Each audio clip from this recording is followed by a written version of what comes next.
nukita fi qalbihi nuqtatus sauda hatta yasira qalbuhu kasyatir rauda. Bila seorang hamba terus saja melakukan dosa, maka hatinya akan ditandahi dengan titik hitam. Jika dosa terus berulang, maka hatinya akhirnya akan menjadi seperti domba yang terbalik. Maka dia perintahkan aku untuk meninggalkan dosa-dosa. Wa qala i'lam bi anna al-ilma fadl. Maka dia juga berkata kepadaku, ketahuilah ilmu itu adalah keutamaan, kelebihan. Wadullahi ya la yu'tahu asi. Dan kelebihan Allah tidak berikan kepada ahli.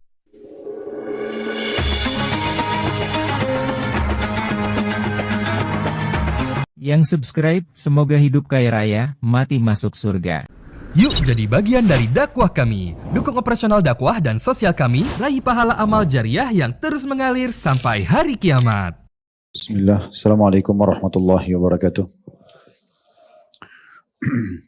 Alhamdulillah, tidak henti-hentinya kita selalu bersyukur dan berterima kasih kepada Allah Subhanahu wa Ta'ala. Kembali saya ingatkan diri saya dan teman-teman sekalian, hari ini Allah masih memberikan kita umur.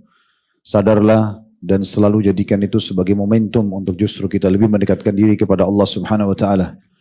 Kita wajib bersyukur kepada Allah karena terlalu banyak nikmat melimpah. Bermula dari Allah memilih kita dari sekian miliar sperma yang tertumpahkan di rahim ibu kita. Kita yang dipilih oleh Allah Subhanahu wa Ta'ala untuk mengemban amanah agar berbakti di muka bumi ini. Maka jangan keluar dari tujuan tersebut. Disempurnakan lagi, Allah memberikan kita Islam dan iman yang merupakan panduan hidup, yang bisa membawa kepada kebahagiaan dunia dan puncaknya dibalas dengan surga abadi di akhirat. Oleh karena itu teman-teman sekalian, pertahankan keislaman dan keimanan ini sampai kita wafat. Ingat selalu firman Allah Subhanahu wa Ta'ala, wa'bud rabbaka hatta ya'tiyakal yakin. Sembahlah Tuhanmu sampai datang kepadamu kematian itu. Dan jadi kita panjatkan salam hormat kita kepada utusan Allah Nabi besar Muhammad sallallahu alaihi wa alihi wasallam, sebagaimana Allah telah perintahkan kita untuk mengucapkan salam hormat tersebut. Baik teman-teman sekalian, kita akan masuk seperti biasa di pekan pertama dan pekan kedua. Setiap bulannya kita akan melanjutkan bahasan dosa-dosa besar. Tanpa terasa sudah 200 lebih dosa besar yang sudah kita bahas. Semoga Allah selamatkan kita dari semua itu. Dan setelah kita membahas judul induk inti beberapa pertemuan yang lalu menunda kewajiban, sekarang kita akan masuk ke masalah dosa-dosa yang berhubungan dengan makhluk. Dan kita akan pecah nanti ini menjadi beberapa bagian lagi. Ada dosa yang muncul dari diri kita sendiri. Ada dosa yang berhubungan dengan manusia. Ada dosa yang berhubungan dengan masalah hewan-hewan. Ada dosa yang berhubungan dengan masalah tumbuh-tumbuhan. Dan seterusnya. Nanti akan kita bahas insyaAllah berlanjut dan berseri. Pada kesempatan ini kita akan mulai dosa yang berhubungan dengan masalah diri kita sendiri. Dan ini insya Allah kita akan bahas tidak kurang dari 7-8 bahasan dosa besar. Berhubungan dengan masalah menjerumuskan diri dan membiasakannya untuk melakukan perbuatan dosa yang akhirnya bisa membawa kepada kebinasaan. Dan kita akan jelaskan dampak daripada perbuatan dosa. Kemudian kita membiarkan diri kita dalam kebodohan. Ini juga akan menjadi bahasan dosa tersendiri. Kemudian juga membiarkan diri berada di komunitas yang buruk. Membiarkan penyakit dan tidak berobat, kemudian ugal-ugalan sampai binasa, kemudian merusak nama baik, kemudian berpenampilan buruk, dan yang terakhir berkarakter buruk. Bila Allah SWT mudahkan, kita akan coba bahas satu persatu nanti, apa korelasinya dengan dosa yang bisa diraih dari diri kita sendiri. Dan insya Allah kita akan mulai pada malam ini dengan judul dosa dengan makhluk ini, dimulai dengan diri sendiri, yaitu menjurumuskan diri pada pelanggaran-pelanggaran agama. Teman-teman sekalian, kembali saya ingatkan diri saya dan teman-teman semuanya, kalau dosa itu pelanggaran, dosa itu dipelajari untuk dijauhi. Misalnya zina, berbohong, riba, kita wajib mempelajarinya karena menuntut ilmu agama adalah wajib. Tetapi wajib juga untuk dijauhi. Bukan untuk dicoba atau dilanggar. Inilah upaya syaitan merusak tatanan atau sistem yang sudah Allah buat. Kalau dosa itu untuk ditinggalkan, sementara perintah ketaatan untuk dikerjakan. Dia ingin kita balik. Ketaatan kita langgar, tidak dikerjakan, maksiat malah kita sibuk melakukannya. Dan dia menghiasi dengan berbagai macam bisikannya, agar kita menganggap dosa itu kecil di mata kita. remeh, seakan-akan tidak ada sama sekali efek sampingnya. Padahal sebenarnya semua dosa itu akan ada efek. Dimulai dari dosa kecil sampai dosa besar. Dalam sebuah riwayat yang sahih disebutkan, Nabi SAW menggambarkan dosa-dosa kecil ini dengan perumpamaan orang yang sedang jalan dalam satu kafilah. Kemudian mereka mampir di sebuah tempat, lalu mereka membutuhkan api unggun untuk menghangatkan tubuh mereka. Lalu pemimpin kafilah itu menyuruh setiap orang yang ada di kelompok kafilah tadi, grup safar gitu ya, untuk mengumpulkan ranting-ranting agar nanti bisa dijadikan sebagai ya, bahan bakarnya atau menjadi pembakar api nantinya. Maka setiap orang mengambil ranting-ranting kecil. Tapi karena banyak orang yang mengumpulkannya, akhirnya bisa menghasilkan api yang besar. Kata Nabi SAW, itulah perumpamaan dosa-dosa kecil. Orang tidak sadar, dia melakukan satu dosa kecil, kemudian dia ulangi lagi, lama-lama menjadi api yang besar. Semua perbuatan, baik atau buruk punya efek. Contoh misal, teman-teman sekarang hadir majelis ilmu seperti ini. Pastikan ini akan ada efeknya beberapa hari ke depan. Masih berbekas, masih terasa, kita kembali merindukannya, kita ingin menambah informasi yang sudah kita dapatkan, misalnya haus terhadap ilmu. Sebagaimana kita kalau buat dosa ada efek. Oleh karena itu sekali kita buka pintu dosa, maka kita susah untuk meninggalkannya karena masih ada efeknya. Minimal beberapa hari ke depan. Sekali orang bohong, sekali melihat yang haram, sekali mendengar yang haram, semuanya sekali menjamah yang haram, itu susah untuk begitu saja ditinggalkan. Oleh karena itu yang paling baik adalah selalu membuka pintu-pintu kebaikan, menutup pintu-pintu keburukan. Level keimanan seseorang dan pendekatan diri kepada Allah Subhanahu wa taala puncaknya nanti masuk surga. Di dunia ini dengan ketentraman jiwa, dengan ketenangan hati, kelapangan dada, solusi dari permasalahan itu hanya didapatkan bagi orang yang selalu menjaga stabilitas imannya. Dan iman bertambah dengan ketaatan, berkurang dengan kemaksiatan. Ada level-level teman-teman kita nggak bisa rasakan. Kecuali memang betul-betul kita bersih dari dosa, baru kita bisa sampai ke level itu. Ya, bagaimana orang semangat untuk menghafal Al-Quran dan murajaah, bagaimana orang semangat menghafal ilmu dan mengamalkan, itu tidak mudah orang meraihnya. Harus betul-betul dia membersihkan dirinya dari dosa-dosa. Selama kita masih buka pintu pelanggaran, maka masih banyak yang terhambat. Nanti akan kita dengarkan dampak negatif dari dosa. Dari jauhnya rezeki, dari hilangnya ketenangan jiwa, dari segala macam hal. Bahkan berubahnya sikap orang-orang di sekitar kita justru karena pelanggaran-pelanggaran tersebut. Oleh karena itu, termasuk dosa terhadap diri sendiri adalah membuat diri itu terjerumus dalam pelanggaran. Dan selalu menganggap remeh, nggak apa-apalah, nggak masalah lah. Gitu kan. Padahal sebenarnya terlalu banyak efek-efek negatif yang bisa datang karena pelanggaran dosa tersebut. Kita mulai dengan perkataan Ibnu Qayyim rahimahullah. Beliau mengatakan di dalam kitab Ad-Da'wah Dawa'nya di halaman 66, "Fama yang bagi ayyu'lam anna dzunuba wal ma'asi tadur." Yang wajib diketahui oleh setiap muslim, wajib diketahui, perkara diketahui dan dipelajari serta diyakini betul-betul adalah dosa dan kemaksiatan itu pasti menimbulkan mudarat. Pasti, bukan dipilih.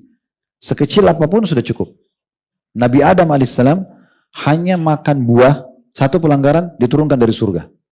Iblis hanya nggak mau sujud, satu dosa diusir, dilaknat sampai hari kiamat. Jadi jangan pernah kita anggap, nggak apa-apa, nganggap remeh. Padahal sebenarnya kita sedang mendolimi diri kita sendiri. Ya. Orang yang bekerja di perusahaan, dia tahu itu kalau dia telat datang, kalau dia tidak selesaikan pekerjaan, kalau dia ganggu temannya, dia akan kena SP, surat peringatan. Orang yang bodoh adalah dia tetap langgar. Dengan anggap remeh, nggak apa-apalah. Belum tentu juga saya ketahuan dan seterusnya. Begitu ketahuan maka baru dia malu sendiri. Ya, apalagi kalau terus diulangi maka bisa dikeluarkan dari perusahaan. Nah sebenarnya tidak jauh contohnya dosa-dosa yang kita lakukan dengan itu. Maka beliau mengatakan termasuk perkara yang seharusnya diketahui, diyakini, ya, difahami baik-baik bahwasanya semua dosa dan kemaksiatan pasti menimbulkan mudarat. Wala budda anna dararaha fil qalbi qadararis sum atau samum fil abdani ala ikhtilafi darajatiha fid darar. Dan ketahuilah bahwasanya efek samping daripada dosa itu terhadap hati seperti efeknya racun-racun terhadap badan. Tentu tergantung tingkat bahayanya, tergantung daripada tingkat juga racunnya itu. Nah begitu juga tergantung tingkat dosanya. Maka dia akan merusak hati seseorang. Kalau hati sudah rusak, maka akan rusak semuanya jasadnya. Sebagaimana sudah kita tahu dalam hadis Nabi SAW yang sahih, dalam di manusia itu ada, dalam diri manusia ada segumpal darah. Kalau dia baik-baik semua, kalau buruk-buruk semua, itulah hati manusia. Maka efeknya kepada hati itu betul-betul seperti racun. yang pasti akan mengganggu ya, stabilitas hati itu sendiri dan akhirnya jasadnya juga. Dan itu tergantung tingkat level daripada racun atau pelanggaran tersebut. Wa hal fid dunya wal akhirati syarrun wa dawa'un illa sababuhu dzunub wal ma'asi. Lalu beliau menanyakan, kita semua berserai mengatakan, maka apakah ada kehinaan serta penyakit di dunia dan di akhirat yang tidak disebabkan oleh dosa dan maksiat? Semua ini karena dosa, semua ini karena pelanggaran. Apa yang kita rasakan dari sumpek, dari sedih, gangguan orang, segala macam hal, ini dari dosa kita. Ini dari dosa kita. Bahkan dosa-dosa masa lalu saja masih bisa berefek ke masa depan. Ya. Sebagaimana Allah SWT jelaskan masalah itu. Sebagian kaum muslimin sempat terpukul mundur di perang Hunain, itu karena dosa-dosa masa lalu mereka. Nah seperti itulah. Berapa banyak orang dalam rumah tangganya sering bertengkar karena dosa-dosa di masa lalu sebelum menikah. Dia tidak sadar. Ya. Begitu seterusnya. Maka beliau mengatakan selanjutnya, "Faman ladzi akhrajal abawaini minal jannah daril ladzati wan na'imi wal bahjati was surur ila daril alami wal ahzani wal masa'ib." Tanda tanya. Beliau mengatakan, bukankah dosa dan maksiat yang menyebabkan ayah kita dan ibu kita yang pertama Adam dan Hawa dikeluarkan dari surga, negeri yang penuh dengan kelezatan, kenikmatan, keindahan dan kegembiraan menuju tempat yang penuh dengan penderitaan, kesedihan dan musibah? Dalam sebuah riwayat yang sahih bahkan ada orang akan datang kepada Nabi Adam AS pada hari kiamat seraya mengatakan, wahai Adam, engkau adalah manusia pertama yang Allah ciptakan dengan tangannya, disebut karena dipuji-puji kelebihan Adam AS. Lalu mereka minta agar Nabi Adam memberikan syafaat. Kata Nabi Adam, tidak ada yang mengeluarkan kalian dari surga kecuali perbuatan ayah kalian ini. Jadi pelanggaran, ya, karena pelanggaran. Walaupun tentu ada hikmah Allah Subhanahu Wa Taala tentang masalah Allah memang ingin menugaskan Adam sebagai khalifah, tapi nyatanya memang karena ada pelanggaran yang dilarang oleh Allah Subhanahu Wa Taala. Saya pernah mendengar ceramah dari Syekh Muhammad Shinqiti Hafidhahullah, salah satu dari majelis ulamanya Saudi. Beliau bicara tentang masalah Adam AS dan beliau mengatakan, apa yang kita lihat di ujung-ujung kuku kita ini ya, kuku ini, kaki dan tangan, itulah pakaian awalnya Nabi Adam. Jadi maksudnya waktu awal diciptakan, itu semuanya seperti ada kuku di badan kita ini besar, menutupi dan penuh dengan cahaya. Tapi pada saat Adam AS melakukan pelanggaran, yang Allah mengatakan, dan kami membuka pakaian mereka, maksudnya dihilangkan. Dan tersisalah di ujung-ujung jari kaki tangan kita. Sisanya sudah diangkat oleh Allah Subhanahu Wa Taala. Jadi ada efek-efek yang kita sadar tidak sadar akan datang. Berarti pemahaman sebaliknya teman-teman. Kalau kita fokus pada ibadah kita, tidak buat maksiat, berarti lawannya. Kalau itu bisa datangkan mudarat, kalau ini berarti datangkan manfaat. Pasti manfaat kebahagiaan dengan rumah tangga, dalam pekerjaan, apa saja. Bahkan pada saat kita menghadapi musibah pun akan lebih ringan.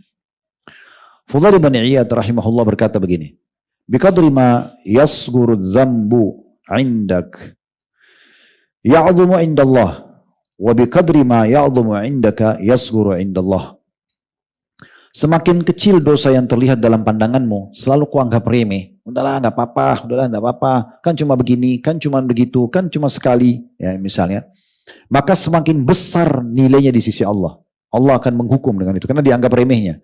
Jadi berbuat dosanya dosa, menganggap remehnya dosa. Sekarang kita bahas lagi, itu pernah kita bahas masalah menganggap remeh dosa ya. Sekarang kita bahas apa? Menjurumuskan diri kita. Sengaja masuk dalam pelanggaran, padahal kita tahu itu berbahaya, itu dosa sendiri. Selain dosa yang kita lakukan, misalnya orang sengaja berzina, dia dosa dengan zinanya. Kalau dia anggap remeh, dia dosa dengan menganggap remehnya. Kalau dia juga melakukannya perbuatan tersebut, sebenarnya dia sedang dolimi dirinya, karena ada hukuman yang akan datang. Itu juga dosa sendiri. Lalu dikatakan sebaliknya, semakin besar dosa itu terasa dalam hatimu, ketakutan kita besar untuk melakukan perbuatan dosa, walaupun kecil, takut sekali sama Allah, maka dia semakin kecil di sisi Allah. Semakin kita besarkan dosa itu kita takut buat, maka Allah pun makin kecilkan ya di sisi Allah SWT. Tidak ada hukumannya. Allah akan menjaga kita supaya kita tidak terjerumus dalam pelanggaran tersebut. Hudzaifah berkata, radhiyallahu anhu, "Idza adnaba al-'abdu dzamban, nukita fi qalbihi nuqtatus sauda hatta yasira qalbuhu kasyatir rauda." Bila seorang hamba terus saja melakukan dosa, maka hatinya akan ditandahi dengan titik hitam. Jika dosa terus berulang, maka hatinya akhirnya akan menjadi seperti domba yang terbalik. Maksudnya hati yang terbalik dari fitrahnya. Beberapa hal yang harus kita perhatikan berhubungan dengan masalah efek samping dosa. Ini perlu kita selalu ulang-ulangi teman-teman sekalian, karena di setiap harinya ada saja peluang buat dosa. Dan di setiap ada dosa, maka ada godaan baru dari syaitan untuk kita terjerumus. Hari ini kita tidak terjerumus, besok dia akan goda kita, minggu depan dia goda kita sampai nyantol. Solusi terbaiknya adalah harus kita pikirkan sisi mana yang kita masih rasa lemah secara keimanan, ada dosa kita lakukan di situ, maka itu kita tutup. Nanti akan penutupan di bahasan kita, insya Allah kita akan sebutkan kiat-kiat untuk menutup pintu-pintu dosa itu. Pertama, efek negatif daripada dosa, efek negatif yang sangat besar adalah tidak bisanya seseorang memahami dan menerima ilmu. Susah dia. Mau hadir majelis ilmu, mau dengar, mau merenungi, mau mengamalkan. Dan seperti tadi perkataan Ibnu Qayyim, level daripada pemahaman ilmu dan aplikasi tergantung level daripada dosa dia. Kalau dia betul-betul bersih dari dosa, maka dia bisa menggabungkan semua, memahami, ya, menulis, kemudian menghafal, kemudian mengamalkan, kemudian mengajarkan. Tapi kalau orang berkurang, mungkin dia cuma hadir. Tapi memahaminya belum tentu semuanya. Menghafal juga masih mungkin belum. Mencatat juga masih belum. Apalagi mengamalkan dan mengajarkan kepada orang lain. Jadi dia akan ada efek. Makanya tergantung kadarnya. Kalau makin sedikit dosa kita, maka makin terbuka pintu-pintu kebaikan tersebut. Beliau mengatakan, Ibnu Qayyim mengatakan, Hirmanul ilm, fa innal ilma nurun yakzifuhu Allah fil qalb wal ma'siyatu tudfi'u dzalika nur. Di antara jeleknya efek daripada maksiat adalah sulitnya hati atau diri menerima ilmu. Karena ilmu itu cahaya dari Allah dan dia akan masuk ke dalam hati, sedangkan maksiat justru memadamkan cahaya ilmu itu.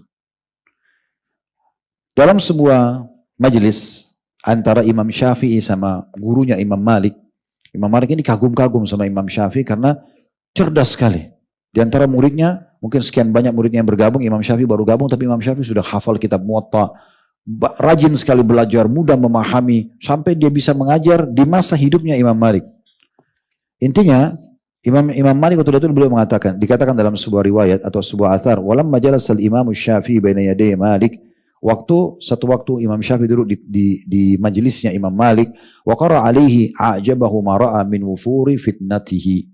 Maka Imam Malik melihat kecerdasan dan kesempurnaan pemahaman Imam Syafi'i sampai membuatnya tercengang. Ya. Kemudian dikatakan, dan juga luasnya ya, hafalannya, pemahamannya. Lalu dia berkata, Imam Malik bilang kepada Imam Syafi'i, karena lihat itu, cepat sekali dia faham, cepat sekali dia hafal, cepat sekali dia amalkan. Bahkan orang sudah mulai banyak bertanya dengan dia dan akhirnya dia berbagi ilmu tersebut.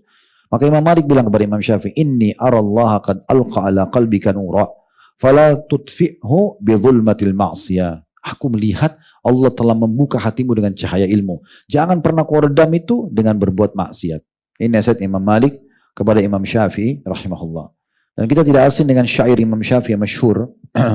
Waktu dia belajar sama Imam Waqi. Setiap kali Imam Waqi ini seorang ulama juga, gurunya Imam Syafi'i. Setiap kali Imam Syafi'i dikasih hafalan, kadang-kadang beliau lupa. Kemudian beliau mengeluhkan itu, beliau mengatakan syakautu ila waqi'i su'a hifdhi. Saya mengeluhkan kepada Imam Waqi tentang buruknya hafalanku. Fa arsyadani ila tarkil ma'asi, maka dia perintahkan aku untuk meninggalkan dosa-dosa. Wa qala i'lam bi anna al-ilma fadl. Maka dia juga berkata kepadaku, ketahuilah ilmu itu adalah keutamaan, kelebihan. Wadullahi ya la yu'tahu 'asi. Dan kelebihan Allah tidak berikan kepada ahli maksiat. Dalam riwayat lain, wa alam anna al-ilma nur wa nurullahi la yu'ta li 'asi. Tahuilah ilmu itu adalah cahaya dan cahaya tidak akan dikasihkan kepada pelaku maksiat.